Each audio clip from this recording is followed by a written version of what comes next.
ఇంత చిన్నదానికి వణికిపోతున్నావు? నువ్వెలా ఇన్స్పెక్టర్ అయ్యావయ్యా? ఏంటి మేడం మీరు? వాడు బచ్చాగా ఉన్నప్పుడు నా దగ్గర చేతులు కట్టుకుని నుంచున్నాడు. అక్క సిఫారిస్తో రాజకీయ నాయకుడిగా ఎదిగాక నన్ను వెంట్రుక ముక్కలా జమగడుతున్నాడు. ఇద్దరం ఒకే కులం కదా, ఏదైనా హెల్ప్ చేస్తాడనుకున్నాను. అడగకుండానే మీరే నాకు హెల్ప్ చేస్తానంటున్నారు. ఇంకా నాకేం కావాలి? వాడిని నేనే లేపేస్తాను. ఎప్పుడో ఎక్కడో చెప్తే చాలు. వాడిని వెతుకుంటూ నువ్వు వెళ్ళక్కర్లేదు.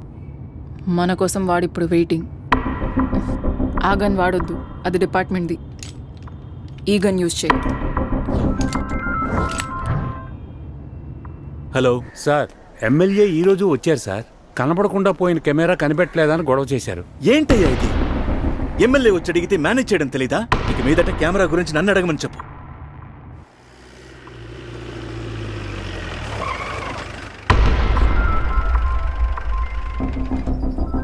ఎమ్మెల్యే ఫోన్ చేశారు.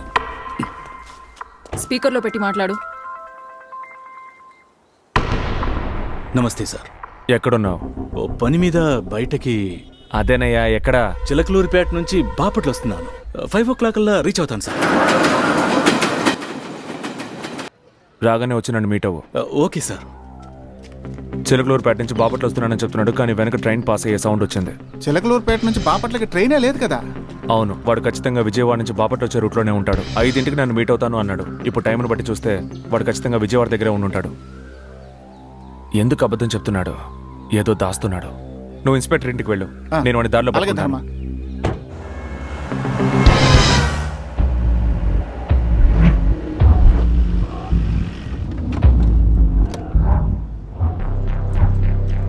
విషయం ఒక రోజులో తేల్చమంటే పంచాయతీ పెట్టడానికి మనిషిని తీసుకొచ్చావా? నీకోసం ఎంతసేపు వెయిట్ చేయమంటావు? నా దగ్గర ఉన్న ఎవిడెన్స్ పవర్ ఏంటో నీకు తెలియట్లేదు. నేనేంటో చూపిస్తా. తొందరపడుకు నాగరాజు. ఏదెప్పుడు మొదలెట్టాలో ఏదెప్పుడు ముగించాలో నాకు తెలుసు. అది అందరికీ తెలిసిందేగా. ఈ వీడియో చేతిలో పెట్టుకుని నీకోసం వెయిట్ చేయాల్సిన కర్మ నాకేం లేదు. నువ్వేంటో అందరికీ చూపిస్తా. సెంట్రల్ మినిస్టర్ అవ్వాలని కలలు కంటున్నావుగా, నిన్ను సెంట్రల్ జైలుకి పంపిస్తానే. ఏం చేస్తున్నావురా? నీకోసం నేను ఎంత చేస్తుంటా? మనమంతా ఒకే కులానికి చెందిన వాళ్ళరా. నా మాట విను, గంతించు. రుద్ర రుద్ర వద్దని చెప్పు. రుద్ర, నువ్వేం చెప్పినా నేను వింటాను. దయచేసి కాల్ చేద్దని చెప్పు. అయితే ఆ మెమరీ కార్డ్ని నీ చేతులతో కాల్చేయి. త్వరగా కాల్చరా.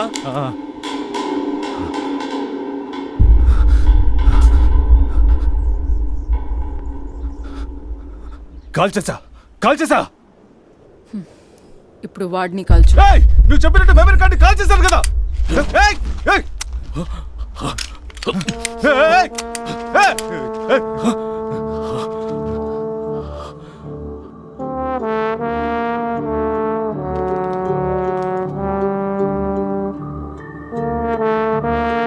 ఏంటి మేడం మీరు? వాడు బచ్చాగా ఉన్నప్పుడు నా దగ్గర చేతులు కట్టుకుని నుంచున్నాడు. అక్క సిఫారిస్తో రాజకీయ నాయకుడిగా ఎదిగాక నన్ను వెంట్రుక ముక్కలా జమగడుతున్నాడు. వాడిని నేనే లేపేస్తాను. ఎప్పుడో ఎక్కడో చెప్తే చాలు.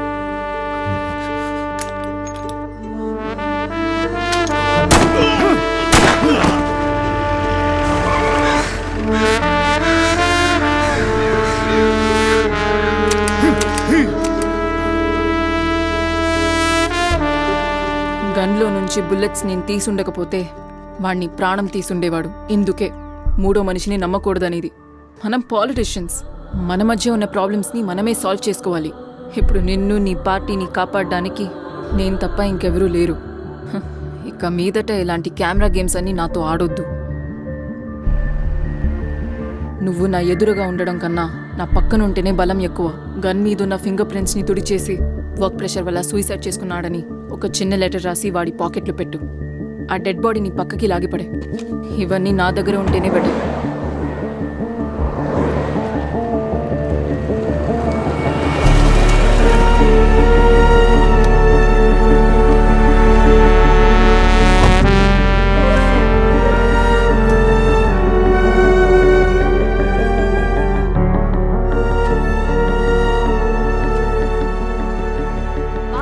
బయలుదేరాను. అక్కడికే వస్తున్నాను.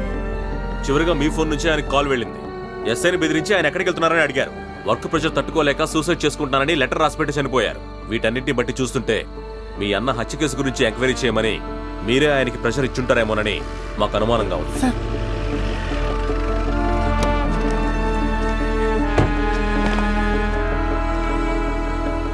ఏం చేస్తున్నారు? ఏం లేదు మేడం, ఎస్ఐ సూసైడ్ కి ఈయనే కారణం అయి ఉంటారేమోనని ఎంక్వైరీ చేయడానికి వచ్చాం. ఈయనే కారణం అయి ఉంటారని ఎలా అనుకుంటారు? దొరికిన ఎవిడెన్స్లన్నీ ఈయనకి అగేన్స్ట్ గా ఉన్నాయి. అయితే ఒక రూలింగ్ పార్టీ ఎమ్మెల్యే మీద ఎంక్వైరీ పెడతారా? మీ పై వాళ్ళు ఎవరైనా నాతో మాట్లాడమనండి. ఇప్పుడు బయలుదేరండి ప్లీజ్. లేదు మేడం, మేము ప్లీజ్. పదండి. ఏం ధర్మ, ఎందుకు ప్రతిదానికి ఇలా తొందరపడతావు? నీకు యోగి అన్న అయితే నాకు సర్వస్వం వాడే. వాడిని చంపిన వాళ్ళని నేను కనిపెట్టలేనా? రేపు నన్ను సెంట్రల్ మినిస్టర్గా అనౌన్స్ చేస్తున్నారు. అది జరిగితే మనం ఏమైనా చేయొచ్చు. ఇప్పుడు నువ్వు ఒక ఎమ్మెల్యే, నువ్వు తప్పు చేసినా అది పార్టీకి చెడ్డ పెడితేస్తుంది. యోగి చనిపోయినప్పుడు మీరు ఎక్కడున్నారు?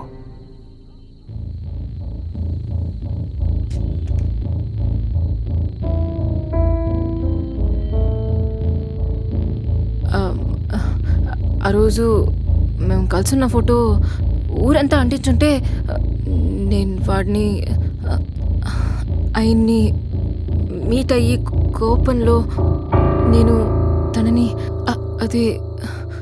యోగి చనిపోయినప్పుడు మీరు ఎక్కడున్నారు?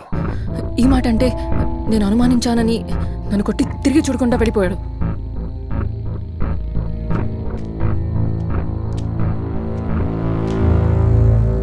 యోగి చనిపోయినప్పుడు మీరు ఎక్కడున్నారు? యోగి వదిన నువ్వు అనుమానిస్తున్నావా? యోగి వీడు, యోగి అరా వీడు.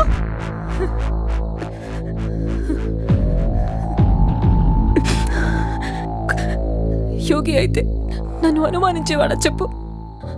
ఆ రోజు యోగి నాకు ఫోన్ చేసి కలుద్దామని చెప్పాడు. ఆల్రెడీ పెద్ద ప్రాబ్లం అయిందని నేను వెళ్ళలేదు. ఒకవేళ వెళ్ళుంటే వాడి వాళ్ళ ప్రాణాలతో ఉండేవాడు. నువ్వు ఇలా మాట్లాడి వాడివి కాదు. వదినా నువ్వు బాగా ఎక్కువ చేస్తున్నావు. సంబంధం లేని ప్రశ్నకి వదిన ఎందుకు బాధ పెట్టావు?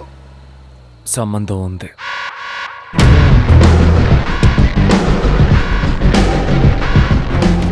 ఇన్స్పెక్టర్ని వెతుక్కుంటూ వెళ్ళినప్పుడు వాడు చచ్చిపడున్నాడు. వాడి ఫోన్ తీసి చూసినప్పుడు ఒకరితో వాడు చాలాసార్లు మాట్లాడున్నాడు. నాకు ఈ హత్యకి ఏ సంబంధం లేదండి, నన్ను నమ్మండి. పదవి పోయిన బాధను మర్చిపోదామని గోవాకి వెళ్ళినప్పుడే ఆ ఇన్స్పెక్టర్ ఫోన్ చేశాడు. యోగిని చంపింది నేనేనని, దానికి ఫోన్ కాల్ ఎవిడెన్స్ ఉందని నన్ను బెదిరించి బ్లాక్ మెయిల్ చేసి కొన్ని లక్షల రూపాయలు కొట్టేశాడు. ఒట్టే చెప్తున్నాను, మీ అన్న హత్యకి నాకు ఎటువంటి సంబంధం లేదు. నేను మనుషుల్ని పంపింది మాత్రం నిజమే, కానీ వాళ్ళని మీ అన్న తన్ని తరిమేశాడు. అనుమానం ఉంటే ఆ రోజు యోగితో ఉన్న రుద్రని అడిగి చూడండి.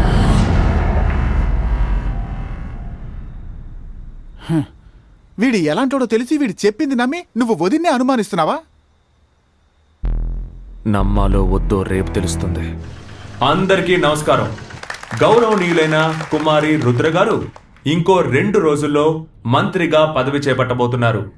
ఆ అభినందన సభలో నా నాయకత్వంలో పార్టీ సభ్యత్వాన్ని ఎక్కువ చేయడానికి ప్రతి జిల్లాకి ఒక్కొక్కరిగా 7గురిని నియమించాను. ఆ 7గురికి తన అమృత హస్తాల ద్వారా సభ్యత్వ పత్రాన్ని అందజేసి ఆశీర్వదించాలని వినయపూర్వకంగా వేడుకుంటున్నాను.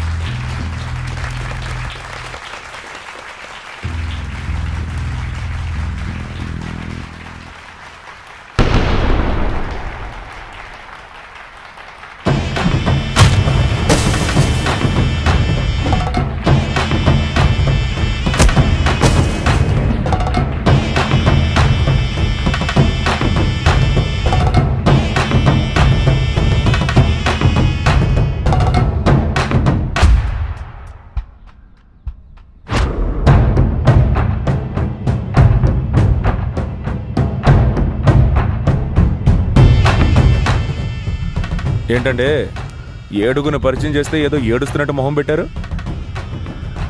ఒళ్ళు చెమటలు పడుతోంది, కళ్ళు భయపడుతున్నాయి, చేతులు వణుకుతున్నాయి. కొత్తగా సభ్యుల్ని చేరిస్తే ఇవన్నీ జరుగుతాయా?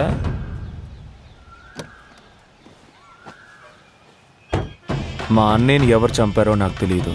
ఆ 7గురికి మీకు ఏం సంబంధమో కూడా నాకు తెలియదు. కానీ మీరేదో దాస్తున్నారని మాత్రం బాగా తెలుస్తోంది. నిజం ఒక చంటి పిల్ల లాంటిదంటే దానికి చీకటంటే భయం. అది ఏదో ఒక రోజు ధైర్యంగా వెలుగులోకి వస్తుంది. అలా వచ్చినప్పుడు మా అన్నయ్యని చంపిన వాడికి ఏ శిక్ష విధించాలో ఆలోచించి పెట్టండి.